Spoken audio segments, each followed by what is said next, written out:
Hey everyone, Joe here. We're finally back home from Vietnam. We got home a few days ago, and Max had school the next day. She did great at school, and then came home and went to bed at a fair hour. And then that next morning, she woke up at like 2 in the morning on Tuesday and just would not go back to bed. So Brittany was able to stay up with her a little bit, and then I got up for work at 5, and then ended up calling off of work so that I could take Max to school and Brittany could get some rest. So I picked Max up from school yesterday, and in the 2-minute drive from school to the store to pick up something from the Amazon locker, boom, she was out. She fell right asleep. And it was a challenge to get her back awake. But I think now she's back on a pretty good sleep schedule. Brittany's doing good. And then I just kind of stayed awake the whole time on the plane and was able to go to sleep on time and wake up on time every day. So I guess I'm lucky.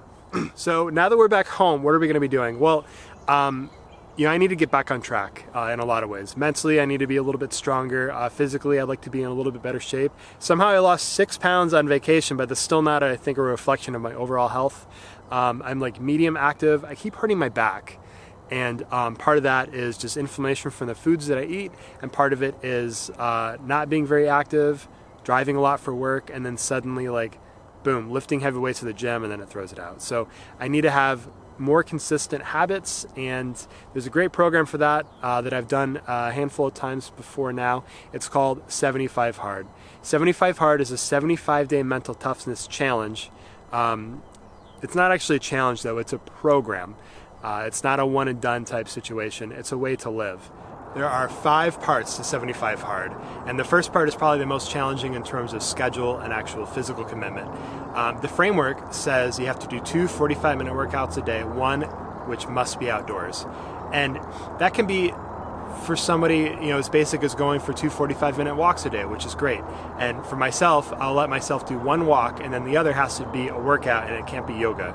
Not that I have anything against yoga, and I know that I have a lot to gain from yoga, but I want to push myself a little bit more, and part of my goal for this 75 Hard program is to add some muscle to my skeleton, right? And so that's the first part. The second part is drink a gallon of water a day. The third part, stick to a meal plan that includes no junk food, no cheat days, and no alcohol. And that's a lot of fun because I get to design a meal plan and stick to it. I'm already vegetarian. In the past when I've done this, I've done 18-hour intermittent fast for 75 days in a row as part of my commitment to the program. This time I'm not fasting, but I am tracking every one of my macros. So I had a little scale, and I can weigh all my portions out that don't come with it on the package. I'm also avoiding anything with very much added sugar. If it's got like 1 gram of sugar and it's a protein shake, I'll eat it. But if it's got like 6 grams and it's a protein bar or literally anything, I'm not going to eat 6 grams of sugar outside of fruit, right? And no fried stuff, no bread, no tortillas in any form, no rice, no junk food, no chips. So I'm just trying to stay super, super clean. And obviously I could probably even up my game there and be even cleaner. But for this challenge, I'm counting my macros. I don't even have strong macro goals. I just want to become more aware of what I'm putting into my body and how it reflects everything. So the fourth part of the challenge is read 10 pages of a personal development book every day. The book I'm reading right now is called One More, and it's by Ed Milet. I really like his podcast, and he's actually really close friends with Andy Frisella, the guy who came up with the 75 Hard program. So they're buddies. They do a lot of business together. They have some mentoring groups that they do together. But anyway, Ed, fantastic guy, and I love learning from him. I love the people that he gets on his podcast, and then his book is just fantastic. It's really fun to read, and a lot of it is review, just like any book. I tend to read a lot of personal development and coaching style books. He's got a different flavor, and there's definitely new nuggets that I haven't seen before in the dozens and dozens of personal development books that I've read. And so the fifth and final part of the challenge isn't really that hard, but it's tedious, and it makes you think, and it really forces you to use a phone, to have a checklist or a notebook that has a checklist. But that fifth part is take a progress picture every day. So the overall goal of 75 Hard for this program for me is to get mentally strong, have more control over my schedule, work on saying no, have better awareness of self-validating behaviors internally, but also I can see them in other people too, which helps me reflect on myself, and just get more fit. And develop good habits. And I've done this program before, and what happens is, like, I do the program, get a little burnout, and there's ups and downs to the program. I do the program, I finish it, and then I slowly fall back into old habits. And I'm trying really hard just to develop sustainable life habits and gain awareness. And that's part of the counting macros portion of this. But most of the parts of this, like, I'll typically work out 2 to 3 times a week when I'm not on the program.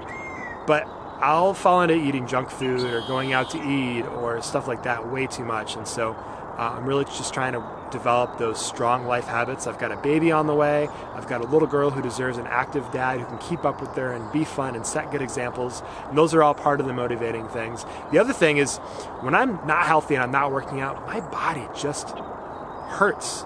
My back hurts, my foot hurts. But when I eat clean, when I stop eating gluten, when I stop eating sugar, my head is clear, my body feels better, and I feel like I can actually heal the way that my body's supposed to after an injury or after getting sore. And so that's why I'm on it, guys. And if you have any questions or any interest at all, let me know. And then you can Google 75 Hard. There's a fantastic podcast. Andy's pretty strong, which is what I like. I mean, you basically have to speak to me like you're a drill instructor or football coach to get me to do anything. But besides that, you might not be your flavor, but the program is for everyone. It's a framework. You could be a quadriplegic and do 75 Hard and get mentally tougher. So check into it. It's totally free. It doesn't cost anything. There's a book that you could buy, but I just told you almost everything that you need to know. And if you have specific questions, you can research and just make yourself tougher if that's your goal. This is a fantastic program. So, all right, thanks, guys. Wish me luck. Hey, morning, everybody. Today's a special day because as I transition more into a full-time cinematographer, I get to do a lot of smaller odd-end jobs, doing camera work, and today I get to do an interview for a customer testimonial for a Fortune 500 company here in the Seattle area, which is really exciting. It's not a high-paying, big job, but it gets my foot in the door for future work with this client. It sounds like they regularly do customer testimonials throughout the area, and I'm really excited to get the day started. So here's my day. So we're starting off today with headed to the gym. I'm going to do a lift or some kind of workout session as part of my 75 Hard challenge. Today is day 2 of the program, and then we're going to drive around and pick up some gear and then get over to the site for the shoot today. Workout 1 done. Let's go get some gear. So the commercial shoot today went really well. My buddy Nick came out and helped. He was a huge help. So much fun to have him on set. And the interview itself got me thinking about maybe, as I'm a director of photography, as a videographer, as a cinematographer, being able to coach up the actual interviewers for better preparing the talent, or how to keep the talent more focused on the interview itself, less distracted, because people, when they're not in front of a camera or they're not used to it, get so nervous. In fact, even people that are used to it get really, really nervous.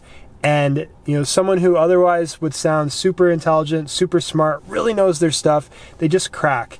And I saw something today that just kind of made me think about that. And so it's also one more area that I can kind of up my game as a cinematographer when I get hired for commercial roles, is just kind of helping that interviewer, the person actually asking the questions, and just prep them a little bit more. And that's just maybe a value add that I can be working on. So just an idea that I had. And if you have any experience or any thoughts on that yourself, feel free to comment down below. All right, guys. Hey, so just here at a pre-production meeting, we're shot listing for Diner, which we're going to shoot here at this diner on Sunday night. So stay tuned. Hey everyone, Joe here. I'm headed to a commercial shoot for a YouTuber friend of mine, Nikki, who's got an amazing YouTube channel, and she's a lot of fun to work with. I'm definitely looking forward to today's shoot.